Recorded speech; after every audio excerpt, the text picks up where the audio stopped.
I have a top 5 list. Came up with it last week while I was just chilling out doing nothing because I can't turn it off.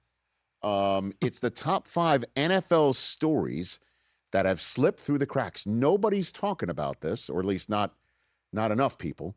Presented by Hyundai. Hit it. High five. 1, 2, 3, 4, 5. Rich's top 5. All right, my top 5 NFL stories that slipped through the cracks, presented by Hyundai. Here we go. I mentioned this last week. I'll say it again. The fact that the Jacksonville Jaguars are in the position that they're in, which is one home win against Tennessee away from winning the division, and also having an outside shot at the 1 seed. Trevor Lawrence playing as well as he's ever played. Defensively, the only team that's taking the football away more than the Jaguars are the Bears. They are like a rocket ship. And nobody's talking about the fact that they've done this without Travis Hunter. Normally, when you do not have the second overall pick in the draft at your disposal coming up with numbers for you, and this is a guy that was supposed to come up with numbers on both sides of the football for Jacksonville. They lost a starting corner and a starting receiver all in one fell swoop when his knee gave way late October. And ever since then, they've lost once. It's crazy.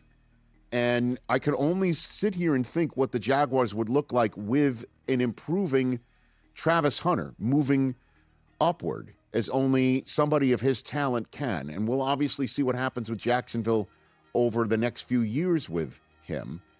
But everything that we thought Jacksonville, honestly, if I told you guys before the season, Jacksonville would in fact have a shot at winning the division with one home win against Tennessee in Week 18 and have a shot at the 1 seed, and Trevor Lawrence is playing out of his skull, and they're the best in the AFC at taking the football away, you would have said, what's Travis Hunter doing, right? Probably Offensive Rookie of the Year. Right. And or the craziness I was asking Liam Cohen, how about Offensive and Defensive Rookie of the Year? Instead, it's been nothing. Number 4 on the list. Nobody's talking about this. Trey McBride is having a monster season. Oh, baby. Is he ever? Mm-hmm. An absolute monster season. Going into Week 18, he is tied with Puka Nacua for most catches in the NFL. 119. He is the first tight end in NFL history with multiple receiving seasons of 110 catches or more. The last tight end to lead the league in receiving, as he could do, going into the last game against the Rams. Tony Gonzalez did it in 2004. That's what I was going to guess. With just 102 catches. As a matter of fact, if we put up the graphic here, by the way, I love the headline from Smitch, Trey Bien. Nice. He has 2 of the top 5 single-season seasons in the history of the NFL by a tight end. 2 of the top 5. 111 last year. He's got 119 this year. And remember last year he only caught 1 for a score? Remember he couldn't score? Yeah. This year he's got 11.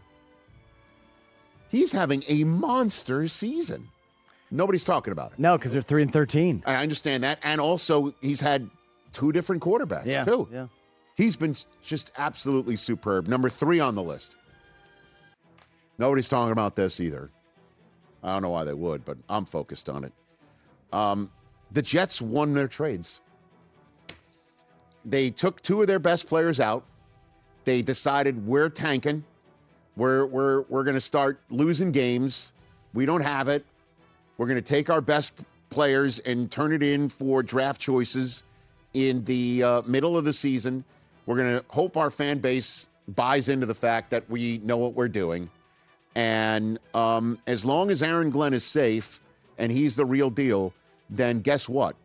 When they traded Sauce Gardner to the Colts were 7-2. They've gone 1-6 since. Right now, that if the Colts lose this weekend and go 8-9, the draft choice that the Jets have currently is 18th overall. It could be right in the middle of the first round, and the Jets have done their job on their own. They're now 3rd overall on the clock. And Quinnen Williams, goes to Dallas. Dallas doesn't make the playoffs, so they're not going to watch him go and play postseason football this year. And, hopefully for them, the draft choices turn out to be better for them in this coming season. Now all they got to do is just draft right and no longer burn it down because the fan base is sick and tired of watching them burn it down. The Jets have been pretty good at drafting. They just haven't hit on a quarterback. Number 2 on the list of storylines nobody's talking about. The Minnesota Vikings have actually finished quite strong. They're 8-8. They've won 4 in a row. J.J. McCarthy, it was just announced moments ago, is starting for the Vikings in their final game against the Green Bay Packers. Everybody loves putting the memes of McCarthy out there right now. I understand. If he wins this game, they'll be 6-4 with him. And Justin Jefferson had this to say about J.J. McCarthy being the quarterback in Minnesota moving forward. That's not my job. Of course, I would love for him to be here. Of course, I would love for him to be the quarterback, especially off of this year. I feel like he needs to show everybody and prove to everybody that he is that top-tier quarterback. So I would love to have him, and I love to work with him and show everybody he is that number 1 guy. 6-4 he would be if he beats the Packers this weekend. And as you know, the Packers might be starting Clayton Tune. They signed Desmond Ridder. And the defense has been balling out. I mean, Brian Flores may get a job out of it. And they might, by the way, not finish in last place in the NFC North. Because the Lions might lose their final game, and they would be 8-9. And the Vikings would finish with an above 500 record at the end of the day. Number 1, the top NFL story that has slipped through the cracks is the New Orleans Saints may have themselves a franchise quarterback. I think this kid, Tyler Shuck, could be the offensive rookie of the year. Yeah, I said that on Overreaction this week. Nobody is paying attention to what he has been doing for the New Orleans Saints. So under the radar. 2,125 pass yards and 11 total touchdowns with 1 game left. And his passer rating in his 8 starts is 97.2. Each of the 4 rookie quarterbacks to have a higher passer rating in starts in the last 10 seasons won the Offensive Rookie of the Year that year. He's completed 69.6% of his passes in his starts. Nice. Over the last 10 seasons, the only quarterbacks to have a better passer rating than him, as I mentioned, Justin Herbert, Jaden Daniels, C.J. Stroud, Dak Prescott, they all won Rookie of the Year. So yeah, they've won 4 in a row. He's gone over 300 each of the last 2 weeks. He's playing well. And he's the only rookie quarterback in Saints history to win a game and have a 300-yard passing game. He's done the gig for Kellen Moore. May have found himself a quarterback. Nobody's talking about that. You have one more. I did not know this. Hey now. And here's the one more for you. Miami's best home run hitter is a football player. Devon Achane. Oh, I see what you mean. Achane is no freaking joke, everybody. He is unbelievable. 11, he may not play this weekend, but so I'll just say this.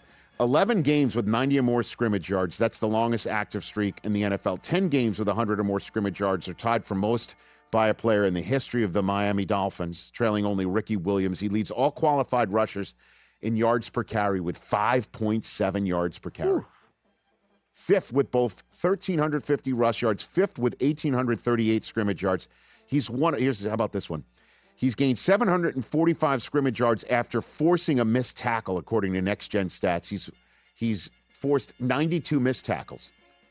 And he's one of 51 players in the history of the NFL with 3,000 or more rushing yards in his first 3 seasons. And amongst all of them, he has the highest yards per carry average of 5.6 in his career. Guy's a massive home run hitter. And I'm sure he's going to be a first-round draft choice in your fantasy league next year. Without question. And those are my top 5 stories that slipped through the cracks, presented by Hyundai. Hey, you made it all the way to the end. Thanks for that. Check us out every single day streaming live on Disney Plus and the ESPN app 12 to 3 Eastern.